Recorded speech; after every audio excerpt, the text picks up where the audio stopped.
Welcome to the Forest Creek Podcast. Today we are very lucky, blessed if you will, to be joined by Father Antony-Paul, or as many in the Coptic Orthodox congregation know you, Abuna AP. This episode is quite anticipated, particularly by the community that knows you very well.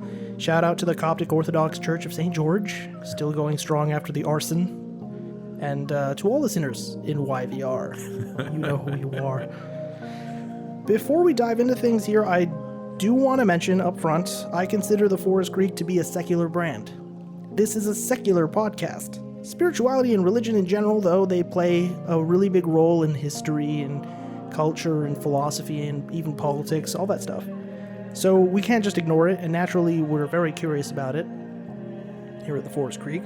So we don't hesitate to tackle or touch on or discuss any of these ideas, especially when an opportunity like this arises. And it was very, very difficult to schedule you, naturally. You're a very popular guy. I feel badly about that. And of course, on our services end, we would love to get involved with creating content, audio, video, written for your ministry. So feel free to contact us if you are interested. We would be happy to take your inquiries at theforestcreek@gmail.com. Right. So without further ado, our discussion today might have us dipping in and out of some more niche religious jargon. Obviously, there's a big intellectual part of religious philosophy that relies on specific terms, but we also have to keep things to layman's terms to reach a broader audience. Einstein once said, if you can't explain it simply, you don't understand it well enough. But at the same time, things don't always make sense without the pathology or the logic that leads to them. So with that being said, do you prefer to use the exact terms when discussing the bigger ideas, or do you like to keep things simple? Which do you think is more effective? I tend to use the more simple. So actually, when you sent me that, I didn't realize that Einstein said that. Oh. So I was just like, because that's like a philosophy I kind of live by of like, if you can't dumb it down, you don't get it. Is how I'd say, and sometimes you're just dumb. But I definitely like the layman's terms, because if the goal is to have a real discussion, then you want to make sure the person gets it. Yeah, including myself. It's interesting because I always find that even the process of breaking something down into simpler terms actually makes it easier to understand for you, too. Yeah. It's almost like when you're programming, you have to break things down into like the simplest possible directions. Like you have to tell somebody, if you were programming a robot to pick up a glass, it's like telling every individual finger to close so many degrees around the glass, right? So, and that's like teaching a really dumb student or a layman. So we'll start at the beginning. Where were you born? I was actually born in London, Ontario, Canada. But I usually bust out the British accent and pretend I was in London, England. But London, Canadian London. What was your childhood like? It depends who you ask. I was a nerd, I think, like in the social sense. So I had a blast, actually. Really missed the 90s. Thought they were a great time. It was a different world, I think, in my childhood. So I really liked it. It was like the time when people like talked to their neighbors, and you'd go to people on your streets to swim in their swimming pool. You walked with people on your street to the bus stop to go to school. Like it was that kind of world. So actually, I think it was a blast, to be honest. Childhood. High school maybe not so much, but for a number of reasons. Yeah.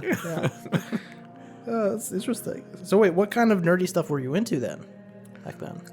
I was a big reader, I think because I sucked at sports. So I read everything. So like in grade 3 or 4, I was reading like The Lord of the Rings on the one hand, and the My Teacher is an Alien series on the other. That actually sounds awesome. Yeah. The mix didn't bother me. So anything that I could swallow, whether it was mythology or fiction or literature from really, really young, I was really into. Cool. Yeah. Did you listen to a lot of music back then? Because 90s was really big on the grunge and Coldplay and, I don't know, Radiohead. So I got into music late. Now I'm obsessed. For anybody who knows me, they know that. But I didn't listen to radio music that much until high school. like when I started working at my dad's pharmacy. And that's when I started more. Before that, it'd be like I'd only listen to specific singers, like a cassette tape type thing. Whereas like I think late 90s I did not do like Coldplay, but like the late 90s, early 2000s jam is my thing. Those were somehow like the perfect era for like TV and stuff. Everything was still like just figuring out how to stabilize in the commercial realm. That was like the pre 9/11 golden age. Yep. All right. In my opinion, though, post 9/11 is the best era of SpongeBob. I never watched SpongeBob. No? Oh my god. I never saw it. I saw Barney at people's houses, but I was like right before all of that. I was like the Seinfeld era. Well, I loved it. The best one. That was the best show. Even today, people still. That's the water cooler show about nothing. Exactly. Right? Yeah. I think it paved the way for like Parks and Rec in The Office, like of having that not normal humor. Yeah. Yeah. Just kind of having that almost self-aware humor, the non-scripted kind of, because everything up till then was a sitcom. Yep. Yeah. So, were you always religious? Actually, yes, I think. Because it's always a more epic story to be like, oh no, and like I said, but no, I was pretty religious. I think it was, I had a couple of years where I was internally pretty much atheist, but I still loved religion. So that actually made it more of a struggle because I always enjoyed the religious stuff, to be quite honest. So I would say, like even more than the average kid at church, I probably would have been considered more on the religious side. Interesting. It's funny that you say that you were kind of like internally an atheist at one point, because even the most religious people I know, everybody's had the gap year from God in some way. So well said. Yeah, everybody's had like that little bit of a break or something at some point, and then they rediscover it and it grows, or they don't. Yeah. So was it something that was like really strong with your family in particular, or? I think so, and I think for a lot of the immigrant community, that's why like it was. I liked it because there was that mix of both culture and religion, which I probably didn't know how to differentiate at the time. Where like a lot of the, because I mean, Orthodox churches tend to be very ethnic by nature because they're not the religion of the West. So almost everybody's an immigrant. Right. So it was like that bond between culture and religion was there. So it was like, it was as much about the God part to me, which I was really into the actual God part, but also like the meals, the hangouts, the Sunday school classes, the outings, the like summer camps, like all of those things together. I just really, really liked. It definitely feels like a lot of those things are very wedded together. Every time I've heard someone speak Arabic, to me it falls into that context that all these things are kind of wedded together, and the Coptic part of Coptic Orthodoxy definitely insinuates that a lot. Yeah. We'll get to that very soon, but I do want to keep kind of going with your journey. Can you tell us about some of the ups and downs of like, where did you find yourself getting that atheist gap year? And what were the ups that lead out of it? I think the like atheistic tendency, like I said, I don't have a dramatic and then I like rejected and went out like leaving, even if maybe mentally I did.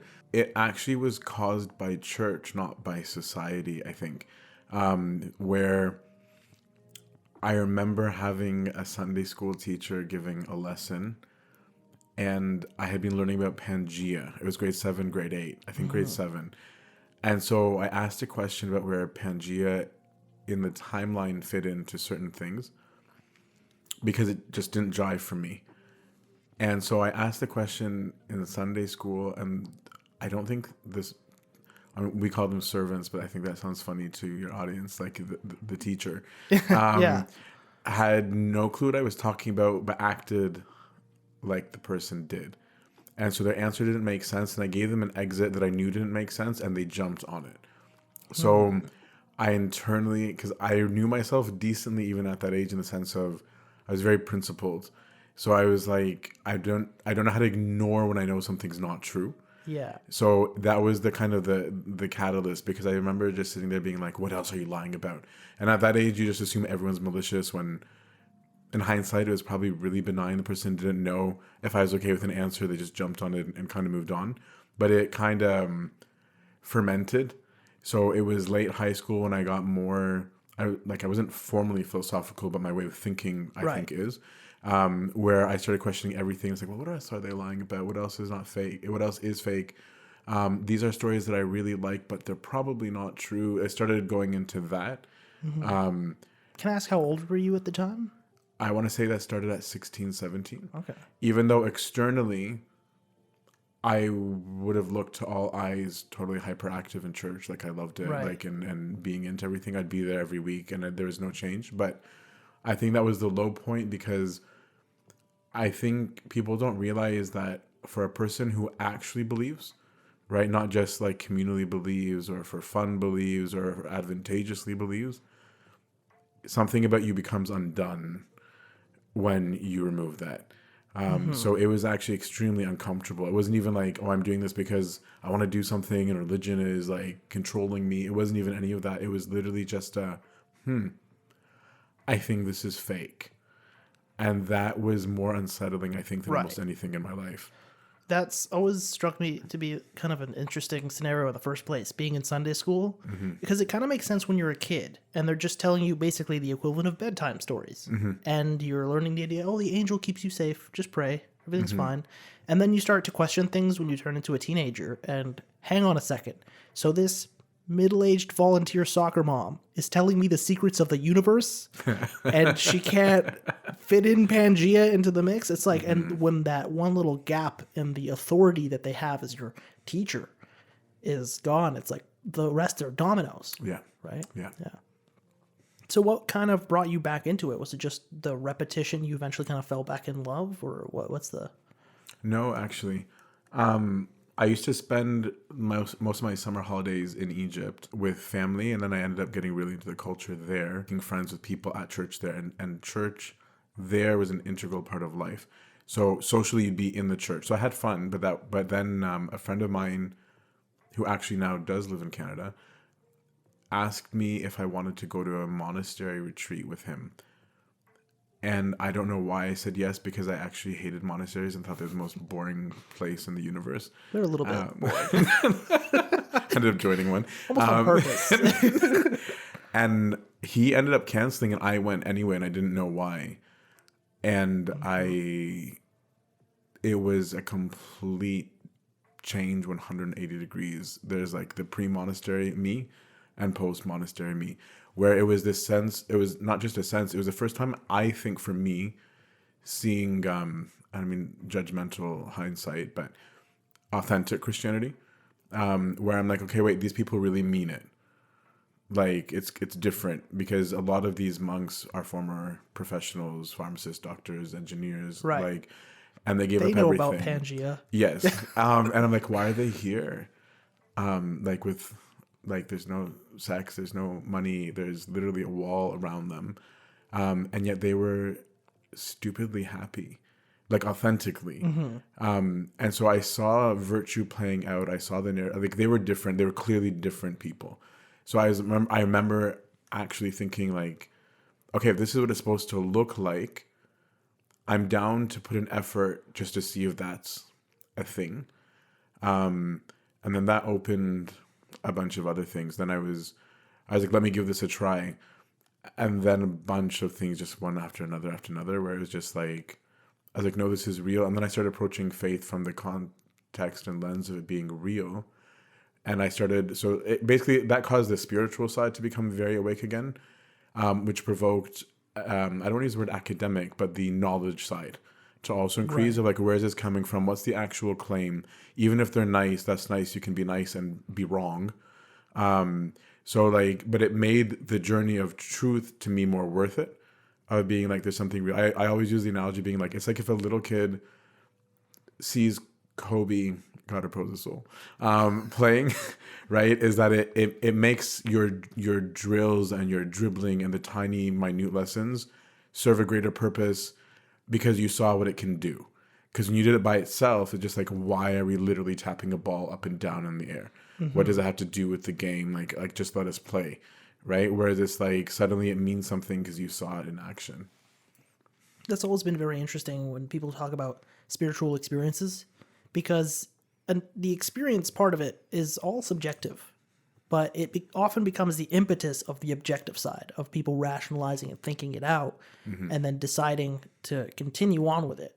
Right? If you try to do the whole thing objectively, that's when people kind of like they scrunch their eyebrows and put on fedoras and go on Reddit. But the point being is like you have to have both sides of the coin. Otherwise, if you are lacking in one area, that's where everything else is going to fall out in some way. I might even say that I don't think all the subjective is purely subjective.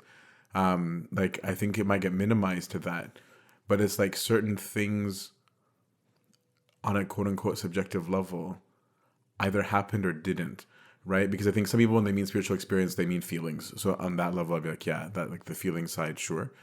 But it's like, and I think you had something to discuss at some point of like miraculous or visions or etc. Yes. Right? Where it's like some of those are either it happened or it didn't. So it's like those are things where it's just like, okay, that was a subjective experience in the sense that I'm the subject who had this experience, but something real happened that wasn't a feeling. So there's that aspect too. Right. Okay, interesting. So let's so what came first for you? Was it monasticism or priesthood? It was it was priesthood. Okay. Which is technically backwards in the Orthodox tradition. Usually a monk could become a priest, but a priest doesn't become a monk. That's interesting because it sounded backwards based on your journey, that you were interested in the monasticism before the priesthood. So what happened? I actually went to join a monastery, but I went to California. Whereas the monastery that I was most, and still I'm probably most attached to, is St. Antony's in Egypt. The original one, the best one. But at the time in Egypt, they were not welcoming of like ethnically living in Egypt characters, but I think there was a negativity towards it, which I understand, of like, you're not necessarily going to culturally be able to stand this. Like a Westerner likes things like personal space. They don't like that over there. Yeah. Like those things. So I went to California. I wasn't initially very content at the specific monastery that I was at. So the abbot of the monastery happened to also be the diocesan bishop. So when I was looking at potentially leaving to be like, well, I'm going to do Egypt anyway, he encouraged me to try out it was a monastic adjective community, where he was like, you would still be a monk in the sense of you take the same vows and you get to live the same kind of spiritual life.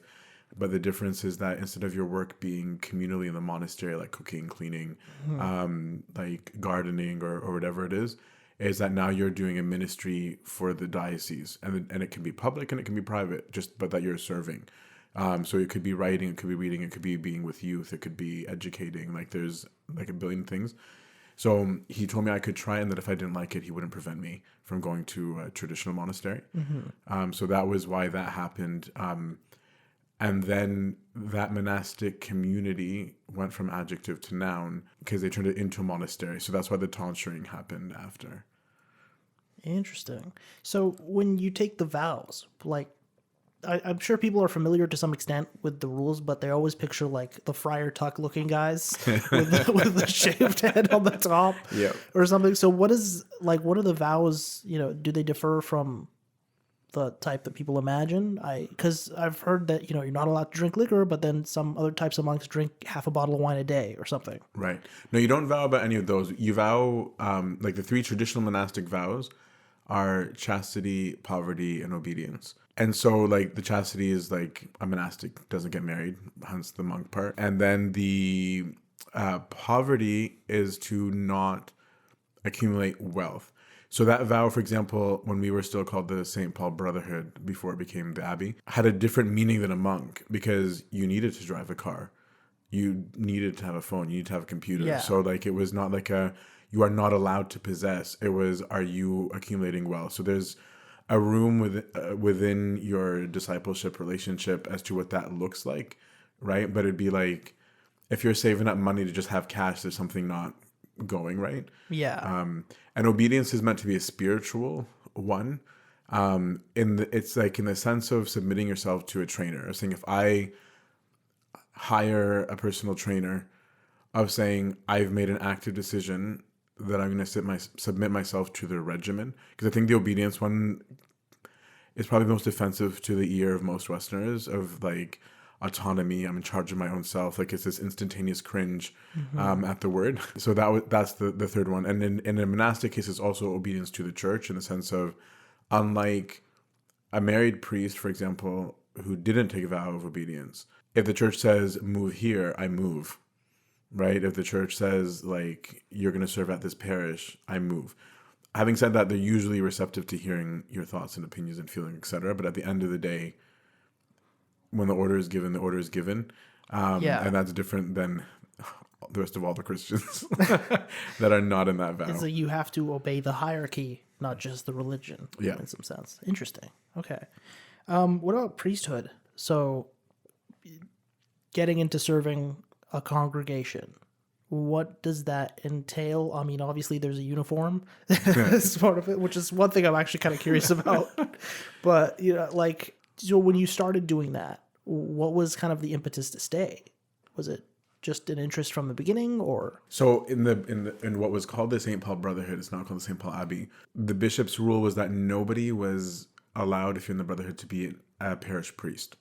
He was like, in the Orthodox tradition, priests are married. So he was like, so we're breaking a little bit from the norm. It's not wrong, but it's not the norm for us to not be married. So he preferred that we serve generally.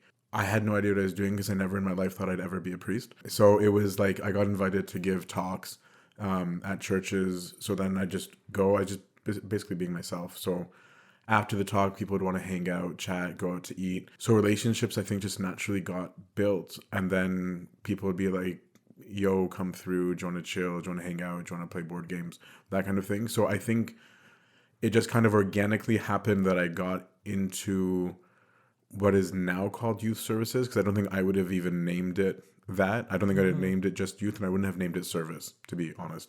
People say youth and they think like teenagers and kids. Yeah. They don't think like 18-year-olds and university students and grads and whatever. Yeah. Yeah. It's a big age range. That's why I'm just like, I don't even know what it's called.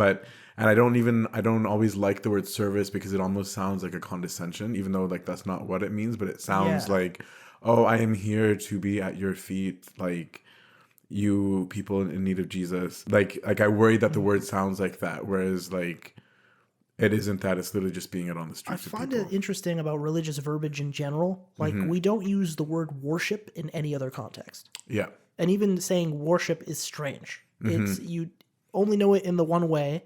And even so, it's when I go to church, I don't even consider myself worshiping to some degree. I'm there, I'm thinking, I'm praying, I'm doing all the things that would be in worship. Yeah. But I don't think of myself as worshiping anything. You almost want to imagine these primitive people bowing in front of a giant statue or something. Yes. As worship. Yeah. Yeah. Coptic Orthodox Christianity. These three words need some definitions. So what does that mean? I'll go in the inverse of what you said, because Okay. I think that's where I think it should be on some level said the opposite way, even though the norm is what you just said. Right. Right? Like Christians starting with the premise, and I think this is what people forget, like that there's a historical person named Jesus, Christ. who made a God claim that we believe. Right? So that's the starting point. So the commonality of all people who are formally called Christians is the acceptance that there is this person who claimed he's God, and we believe his claim. So like that's the basic point. That's why Christians of all denominations, whether Orthodox, Protestant, Catholic, basically all accept what's now called the Nicene Creed. On some level, it's just saying we have these basic things in common about what we believe. Where we differ is where the Orthodox part comes in. Where the early church called herself the one holy Catholic, and Catholic it still means universal church. And so we started adapting different labels when we started to disagree on certain points. So the Orthodox, which like the word Orthodox means right praise or correct, like linear, like it also means ortho, like an orthogonal, like that kind of understanding. So there's a claim that basically we think right, which is basically everybody's claim. That's about interesting most things. because I know Catholic kind of means that it's the explanation of everything. Mm-hmm. And then I always thought that Orthodox, because of the way that it tends to be implied, is traditional. That's what socially it's become, but the actual claim is not that at all. Interesting. Which is why you can be Orthodox and be very progressive too. Because the Orthodox mindset would be like, is my thinking sound? Is my faith sound? Right. And the application could change. And so like it's funny because the Catholics and the Orthodox technically name their church the same thing. So like the Orthodox are technically the Orthodox Catholic Church, and the Roman Catholics are also the Catholic Orthodox Church. We're all claiming universality and we're all claiming rightness for those.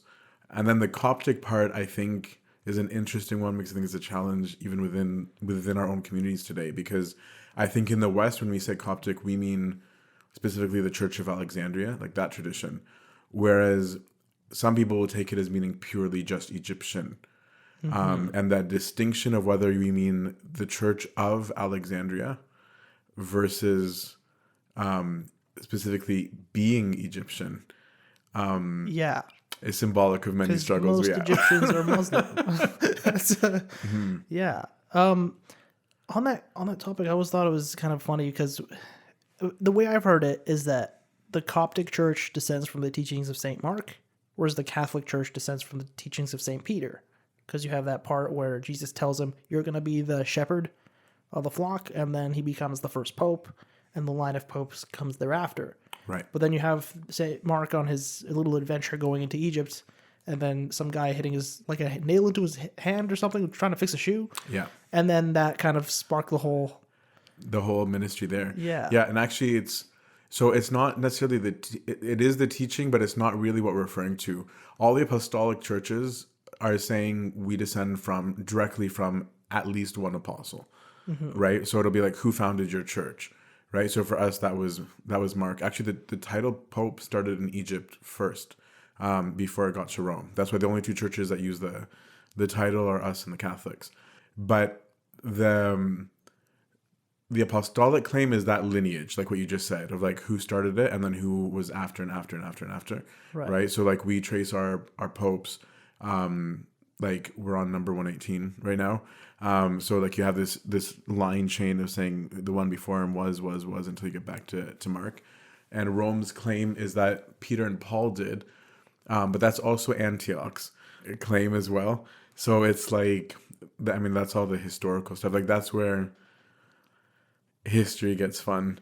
About all the claims, the arguments, and the historical issues that were not always very religious. it's always funny having a conversation about this with friends from other denominations, because the Catholic friend will be like, I have the real Pope, and I'll be like, you don't even have the real Vatican. It's Vatican II with you guys now. And then meanwhile the Protestant friend is like, what do you got, Joel Osteen? And then it gets contentious. All in good fun Yeah. and faith. Catholic friend of mine at one point remarked that Catholic priests take on the demeanor of a doctor or a dentist. Protestant priests, or pastors, sorry, almost seem like camp counselors or even like country rock stars. But then Orthodox priests, and this is where we'll get to the outfit, you maintain the look of wizards. Yeah. Does this stem from the idea of adhering to tradition or adhering to orthodoxy? And what are some of the pros and cons of the Orthodox priest uniform? Yeah, I have a hate-love relationship with it myself, to be honest. I think that the Western churches, Catholicism and Protestantism, they developed and evolved naturally in a Western culture, right? So there was a time where they dressed like us too, and there was a time where they did beards. And they evolved with their culture in uniform, in thought, in look, like in everything. The East did too, but within the context of its own culture. So that's why I'm like the growing of the beard and the cassock, or galabeya as we call it in Arabic. It's like a long black tunic, gown? What's Gown. Well, cassock's the former English word, Right. but no one knows that word that much anymore it's either. practically medieval. Yeah, like even the word dates it. But that was still normal in the Middle East, right? That was still normal in the East in general, not just the Middle East. Well, it's so very that's hot why. there. Not going to wear pants. And actually, in certain traditions, they didn't even wear black for their cassock. For example, the interesting. Ethiopian monks wear white.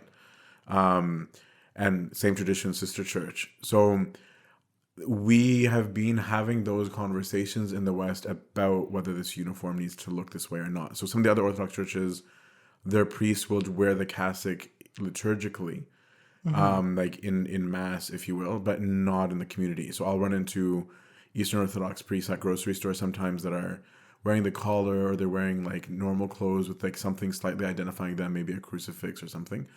So I know that in my own diocese, our own bishop at one point, before I got ordained, opened up to the clergy, asking them how they felt about the uniform. So there's room for that discussion.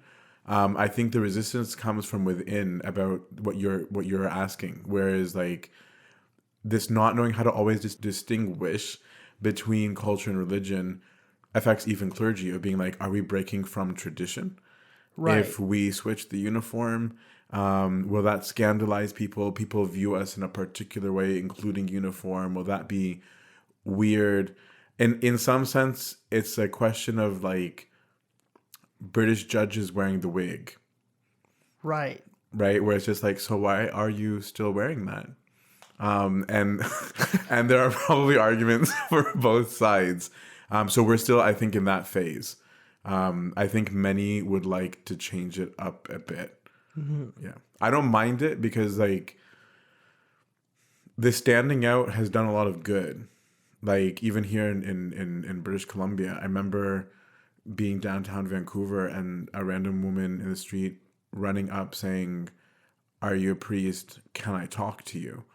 And That's happened a lot of times? Or? yeah. Okay. So I was so surprised, and like she was excited, had her conversation, was going through a rough time, and walked away. And I'm like, if I didn't look so Like weird, this, yeah. like she wouldn't have. So I'm like, there's days where I'm like, okay, I think standing out's not a bad thing, or at least not the word standing out is probably not the right word. Of having a distinctive uniform is helpful. I don't know that it needs to look like this. I don't know. I find that it's kind of cool. I like the idea that the wise man in the crowd still has this long beard, because it's almost like a hermetic tradition, Right. Of like the person who looks the oldest is therefore the wisest, or whatever. Playing with your beard definitely makes you look sophisticated. And I feel then- Gandalfish. We need to get you like a long pipe. During liturgy, though, the mass, it flips from black to white. Yeah. The hat gets taller and pointier. What is the what is the deal behind the hat? So the hat, which is called the mitre, was a symbol. So it's borrowed from the Old Testament traditions of the priesthood. Okay. So Aaron had, it shows you the tension in secular communities of why I'm nervous to say certain words, because I'm anticipating reactions to them. I'm like, the priest wore a crown. People hardly listen to this, so it's fine. Where like there was a priestly crown, which was just like a sign of a particular kind of authority. So we were borrowing from that, like in terms of the hat part. The white, I mean, depending on who you ask, is a symbol of like approaching as a community purified in Christ. Right. The external being supposed to match the internal, or at least being a goal of the internal, and simplicity. And in some Orthodox communities, I'm thinking specifically right now, the Ethiopian and Eritrean, they all, whether they're clergy or not, wear white. And so, which I think is very cool. Just everyone having the same uniform is kind of neat. I also like that despite having a uniform, there's like variations. You guys carry different crosses, different chains, a hood, a hat, something. Yeah. It all switches up. I noticed like some priests trim their beards, other ones let it go. Yeah. I remember I ran into a British Orthodox priest one time and he was rocking a ponytail. I was like, okay, I like he got different takes. A question from one of the Protestant friends. Why should anyone pray to the saints or to Mary, the mother of Christ, rather than to God or Jesus? He had also added on something about, you can pray to God anytime because he's omnipresent and omniscient and can therefore hear you at any time. the saints, do they also have the same omniscience and omnipresence? And why take the indirect detour of prayer rather than straight to? This is just something that I've noticed comes up quite often, especially in where the Protestant community might meet the Orthodox or Catholic community, because the Catholics also have this deep love of Lady Fatima or Mary, and they intersect in that sense. And on the other hand, I can see where it also gets out of hand as well, because I don't know, some people, when you talk to them, they treat the saints like they're the Avengers or something. Whereas on the other side, disregarding them feels like to lose a part of your history. So on that kind of scale, where's the healthy place to lie? What is the point to praying to the saints? Do they have the same omni adjectives? Right. And like that was a big part of the Protestant Reformation. Like, I don't use the word rebellion, but it was on some level of what had become tradition. Well, there was some fighting. There was quite a bit of fighting. There was definitely some unhappiness. That's when like it always comes back to me of like, what is the claim, as opposed to what's preferred or what does one like, right? So if what we're doing is we're saying we're talking to somebody, then the question almost presupposes like I'm only allowed to talk to God. Where I'm like, why does it presume that if I talk to a saint or converse with a saint that I'm somehow not talking to God? Right? Like, for example, it's not weird in the Protestant tradition to ask somebody to pray for you, right? So I could respond the same thing and be like, why go just to go talk to God? But there is a sense of community, like there's conversation and that I can benefit from others and that we all have these different relationships. So to us, it's this big context of family, that the people who are in Christ are all family. So I definitely can, should, and do talk to Dad, right? All those prayers are. But we're saying, why is it wrong to talk to Uncle as well, right? And if you look at the context of grace as like this quote unquote free gift from God, right? Just for the sake of an analogy, let's call it money, is that if I talk to my uncle and my uncle does something for me, we're also making the claim that all the money came from Dad, right? Like it's all from God. So whether it's through, just like on earth, of saying we wouldn't have a problem saying if somebody came and fixed my spare tire, I'm saying thank you, God, even though God did not incarnate and come down and fix my car. Yeah. Right? Whereas like there's an understanding of where everything originates from. So I'm like, we don't really have that confusion. Like we're not putting it as a substitute. So an Orthodox person doesn't have to use intercession. An Orthodox person would not be able to say that it's wrong to. So like a person even within the Orthodox community who's not constantly saying through the intercessions of or cultivating a personal relationship with a saint, we wouldn't view them as necessarily being in error. If they said it's wrong and illegal, we'd be like, okay, well then you doctrinally don't agree with us, which you're allowed to have your opinion, but it wouldn't be Orthodox. And so we look back to those traditions. So it'd be like, okay, where is there a biblical sense of intercession? Just so that I don't turn this into a religious episode of like the nitty gritty, but there are many biblical examples of it, including God saying yes to something through the prayers of people who were dead. And so that's why it's like, to us, it's like, we don't really believe that they're just dead. We believe that they are alive in Christ and that they are alive because of Christ, because of the resurrection. Right. So our belief in their role is based on the resurrection. I've always liked that idea that it's like, you don't have to, you get to, if you want to. Well said. So in that kind of way. Your dead relatives, your dead human relatives, family, like we don't pray to them. We don't do ancestor prayer in any sense. I mean, you could.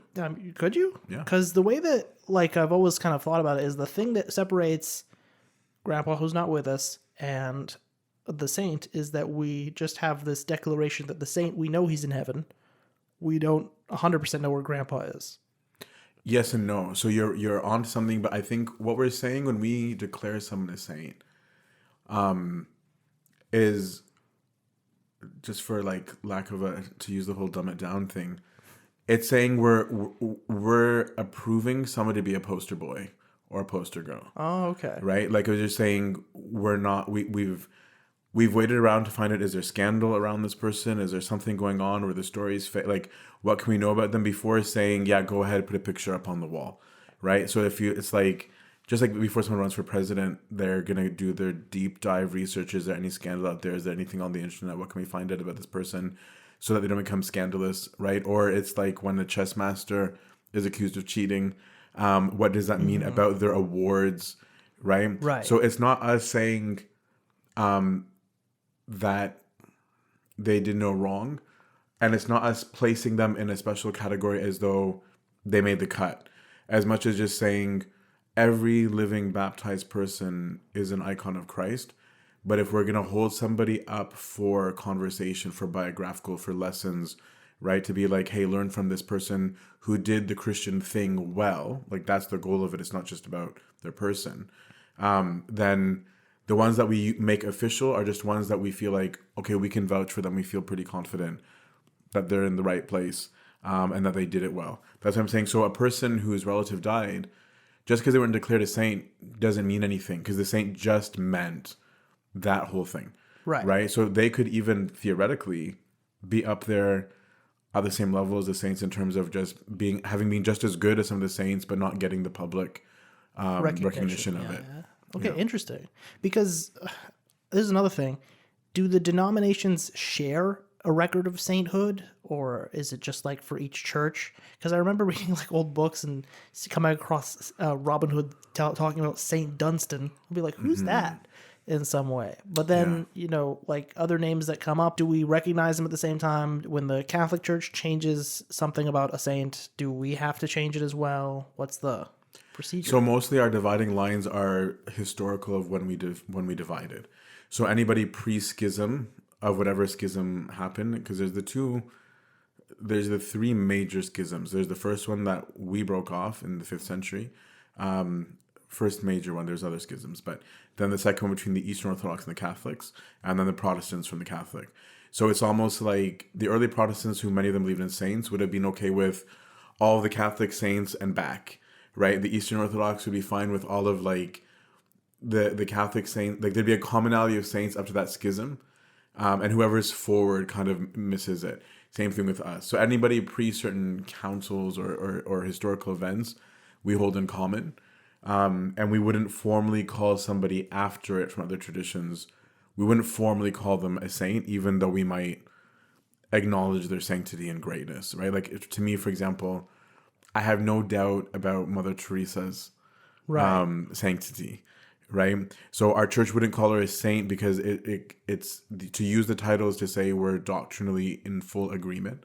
And so just saying like we vouch for their doctrine and their practice. Right, when we're making it official, and so that's like officially we don't have a sharing from wherever we split from.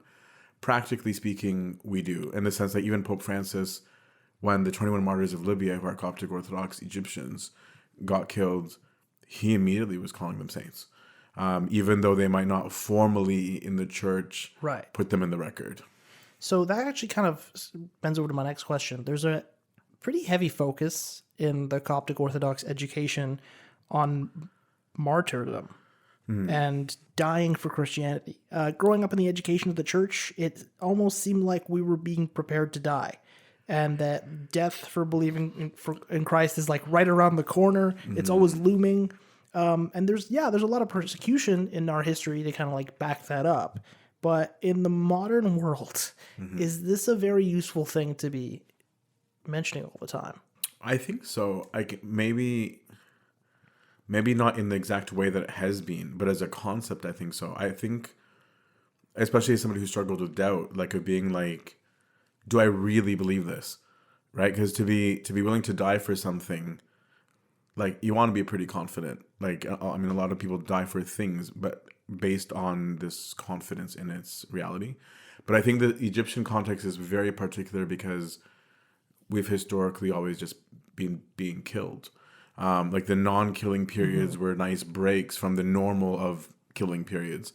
So like it's even in our hymnology where you'll see prayers like, Lord, keep the doors of the church open. And the reason for the prayer was because they were closed. So there's that context. So this peace that we're in right now, which I would call peace, isn't the norm, and it's relatively new, and it's always apprehensive. I think it's a different context in the West where we're not being physically murdered. But I think, like, that's what I mean. Like, when I mentioned the 21 Martyrs of Libya, it was like, okay, cool. There's a modern living example of it where they're not theologians, but they were like, you can threaten us with whatever you want, including death, but we're not leaving this, kind of thing. Whereas in the West, I think there is a social killing of religious people, in my personal view. There's a cancellation of religious people. We'll get there. So I'm like, so I think that's something, I think it could be a benefit of being like, are you ready to die in that sense? Where your view on something that you believe to be true isn't socially acceptable. Can you withstand that? Or will you flee? Can you be a samurai for Jesus? Yeah. In some sense. I always love telling kids that in Sunday schools. People died for this. Stop. Listen. There's always been a clash of attitudes when it comes to the story of Coptic Orthodoxy immigrating to North America, a spiritual culture in an increasingly secular place. There's the feeling, especially for people born here, that the adaptation and the adoption of the Western attitudes is the only way to survive, whereas you get the opposite from other people who will say that, no, we have to stick to the tradition the way we always have through everything, all the persecution, and that's the only way we will survive, the only way we keep things going. So we're caught in the middle of this idea between persevering and changing in order to keep things going. Yeah. And how do we strike this balance, in your view? I think that's the problem of Orthodoxy in the West in general, to be honest, because every Orthodox church, again, the Church of the East was Orthodox, the Church of the West was Protestant Catholic, so they didn't really have to struggle it in such an obvious way as I think we are today. I think they actually struggled with it. For example, not to go off tangent, if you want to see like the strongest literature condemning the use of music in church, it's Protestant, because they were struggling with, wait, what are you doing? Good old-fashioned Oliver Cromwell. Indeed. So I think that for us, it's like that sense of always dying, to your previous question, that sense of like, it made you just kind of being like, just like, we're hanging on for life. Just keep doing it, right? That context created something, right? Whereas there's Orthodox countries that did not go through that almost at all. Like Greece barely had that as an issue, right? So for them, church and country and nation were all one, yeah. right? Whereas, so I think that's what we're struggling with here, is that I don't think it's a balance issue. I think it's actually a discernment issue of what is an actual religious belief, and what is a cultural tradition. Because I'm not as concerned about the cultural tradition, because the duty of the church is not to hand down the culture. The duty of the church is to hand down the faith. Right. And so finding out how to do that in a contemporary Western culture, I think, is the homework of our generation. We're still figuring it out. That are figuring it out, trying to discern that. And I think that there's an expensive period in our history where the complete non-differentiation cost a lot of souls. Of saying, if you're selling this as one package, like, peace out to the whole thing. But the differentiation, I think, is what we're struggling with today. It's particularly interesting considering that, one of the things we didn't necessarily touch on earlier is Coptic itself, the language that is at the core of everything. Because I guess, like, in the same way that the Catholics use Latin, we use Coptic, which is a mix of, as I'm told, ancient Egyptian and Greek. Yeah, it's ancient Egyptian with Greek letters. Yeah, in that sense, probably arising from like the Alexander days or so. So if there's no one to preserve this language, then the essence of what the whole ordeal has been is more or less lost. But at the same time, it's not necessarily the most useful thing. Indeed. And I think, I come from a diocese where we had churches that use almost none of it. Where I'm like, I think if I was a Coptic Orthodox Christian living in Egypt, I probably would defend the language. I don't see that a Canadian, for example, or an American who's second or third or later generation has any actual real duty to it. I'm not saying there's nothing nice about preserving it, but I mean the word duty, right? Because it's just like part of that history was that we had our tongues cut out for using our own language, right, in the Arabization of the country. So that's why I'm like, if I was ethnically living in Egyptian, I would, right, where I'd feel this part of that whole root history, not just as a Christian, but as like as an identity, as a person in this country. It's almost like an Indigenous person today in Canada might care more about preserving the language, whereas let's say they took off to Europe, where there is an ancestry there, but let's pretend there wasn't an ancestry there. There's not much of a link. So like that language issue has been extremely contentious. And I think as a symbol of the whole culture versus religious thing, where it's like, how useful is your religion to me when I have no clue what you're saying? Yeah. It kind of raises the barrier to entry a little bit. Yeah. I heard at one point, I think it was from the Da Vinci Code movie or something, where Tom Hanks is explaining it. He's saying for the Catholics, the Latin had to be used because it was the most precise. Things like English were too chaotic. And then when I think back to, I don't necessarily know much about the Egyptian side. I imagine it's similar to the Greek side of Coptic. That I've been reading a lot about like ancient Greeks and all that, and ancient Greek myth, and the words are built into the myth. Rather than the other way around. So like we get the name of the Titan Prometheus, pro as in before, and then Ethio, kind of like the thinking part, because his name means forethinker in that sense. So like just having the same way, and then you see the same prefix the, and like, oh, okay, so when I'm saying the table, I'm thinking think of the table. You are thinking of a specific table. Yeah. So the languages have different advantages in that sense, but being in Western culture, like Tom Hanks said in the movie, English is chaos. We use it to mean everything. And it is a problem. Like that's why I'm like, I'm not anti-Coptic. I think I'm anti-compulsory Coptic, and anti-non-understanding.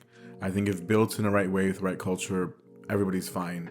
But when there's a sense of, if you don't speak or pray in Coptic, that you're somehow less orthodox, right, or less Christian, like for those like 3 words, that's when the trouble rises. And I think some people are putting forth that argument that to not use Coptic somehow means you're not either Orthodox or Christian. I kind of want to throw one of the latter questions up here, because it's something that does kind of stick out. Is like, if you're not Coptic Orthodox Christian, are you going to hell? I want to like laugh and be like, yeah, but worried that somebody's gonna be like, CC, they said it. No, definitely. Too late. We will not be the only ones in the room. That would not be a thing. Yeah, that would be a major problem, like of a claim, even among the Orthodox, of being like specifically Coptic. It's like, so even the churches we're in communion with, we're saying that they can't make it because they weren't Egyptian. Like the passport to heaven kind of thing. Yeah, no, there will be non-Egyptians in heaven. I sure hope. Jokingly, I think I told my mom one time, if Jimi Hendrix isn't in heaven, I don't want to go. Who is probably none of the 3 things, at least to my knowledge. A few colleagues that I had before, and this is where we'll start to get to the meat of what I wanted to talk about today, is the secular meeting the spiritual.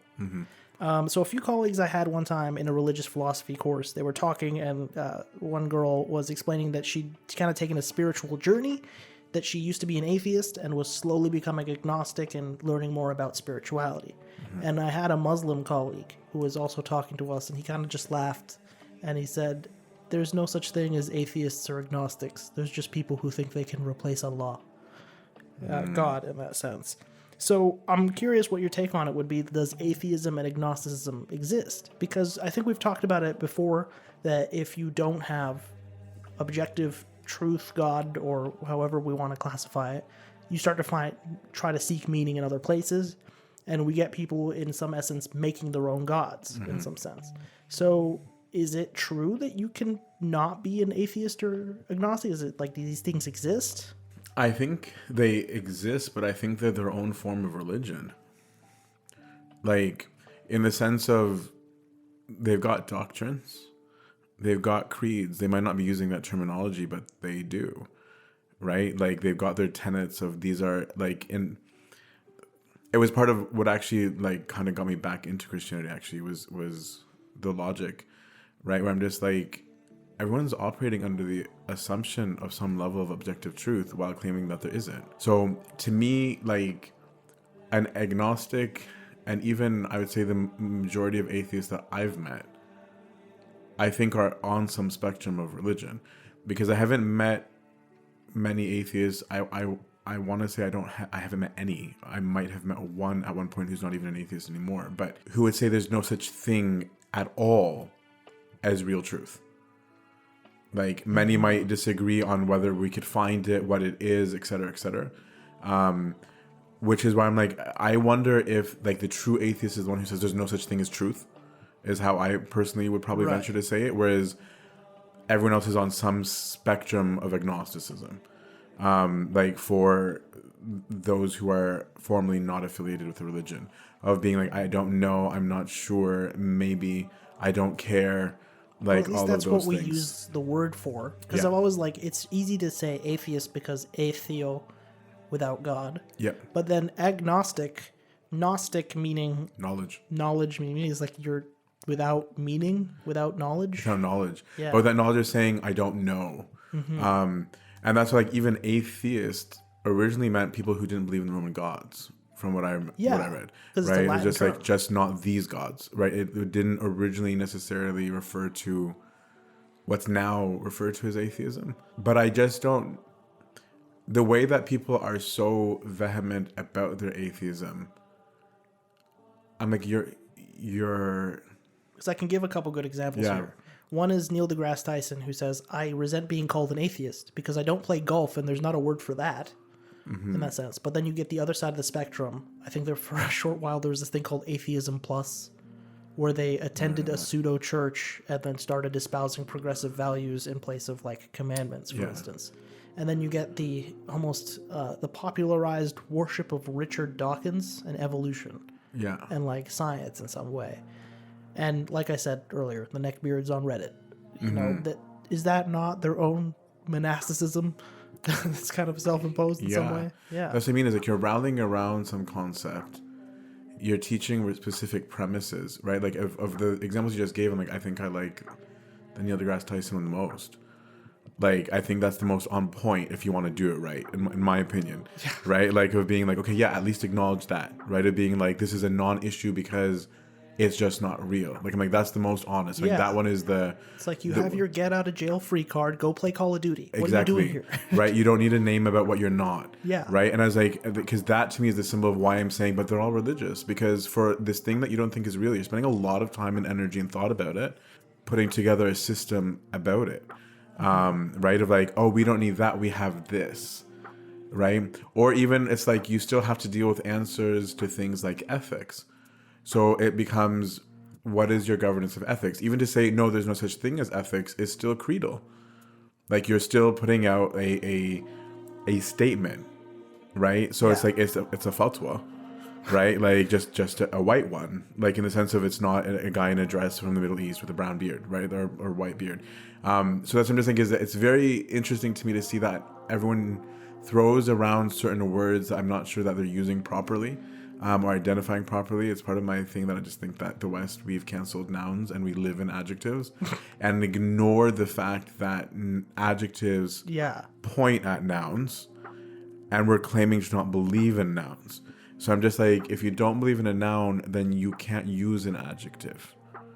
Because you have nothing to attach it to. Exactly. Yeah, you're just making subjective claims about reality without having any kind of objective flagpole. Yeah. Yeah. That's interesting. I've always loved the people who say I'm spiritual but not religious. Because I'm like, oh, so you have all the right, energy for it. You just are afraid of the institution, which I can really sympathize with. Mm-hmm. There's a lot of like do's and don'ts, especially when you talk about getting into the Coptic Orthodox Church, something that's like very ethnically centered and culturally, very intertwined. So it's not like any person, any Westerner with no affiliation could just walk in and get it right away, right? Whereas I hate that expression. I think it's an oxymoron. And that's why I'm just like, it depends so much on your use of nouns. So I get what a person might mean when they say that, but if we're going to use nouns as proper nouns and not, I can make a noun mean what it means, whatever I want, then it's a completely nonsensical thing to say, right? Yeah. It's like, it's saying I'm I'm bodily but not physical, right? Whereas like I don't know how you do that. Like where it's just like what do you mean? I mean, in Greek you could differentiate a sarx from a soma, but I don't think that's what you're talking about, like flesh from body. Yeah. But you definitely have both, so I don't know how you do it, right? Whereas I'm like, if you redefine it of being like, by that what I mean, I don't live according to the flesh, right? Then it's just like, okay, but that's probably a wrong terminology, because you're throwing out the baby with the bathwater. Whereas I'm like, the minute that you're saying spiritual as an adjective, you're appealing to a noun called spirit. And that's in the realm of religion, because you're talking about this non-material thing that you're claiming has an existence and that has properties and needs food and nourishment, and that can be healthy or not healthy, and that can progress and grow. Those are all relative terms towards something objective, which is the realm of religion. That's the study of those very things, right? So that's why I'm just like, you can't divorce the two. You can make up your own religion, right? So you can be like, I'm spiritual, but not that religion about my spirit. Cool. Like you could be consistent and say that. But to randomly say it, I'm like, well, how do you know that you grew in spirit? When you say, I had my journey, I'm like, how did you know you were traveling? What were the signposts that indicated that you were? How did you assess that? How did you evaluate that? How did you know it was a positive experience versus a negative experience? Because what if a good experience felt negative in the moment? How did you know that it was good or bad in that moment or later? Like, that's what I mean, is like, it's all of that's going on in those statements, but without any acknowledgement of any objectivity. It's always funny to think that, you never meet anybody who says I'm religious but not spiritual. I just like the intellectual exercise of it. I don't actually believe anything. It's just fun. It's so true. But it's interesting because there probably are a lot of people like that. We talked about the atheist gap year. When you take the gap year from God, if you're still going to church, then maybe you are religious but not spiritual. Right. I actually think, like, when you said it like that, I'm just like, very interesting, because I actually think at one point I probably would have liked, and I actually think even theoretically I like religious, not spiritual, where I'm like, that's way easier. Like, to me, where I'm like, if you can just give me a list of to-dos, I would love it, right? Like, I'm just like, yeah, no, don't make me think about it, don't make me feel anything, like, I did it, okay? Like, I made the cut. All right, all those feely people go for it, but I'm like, just give me the rules.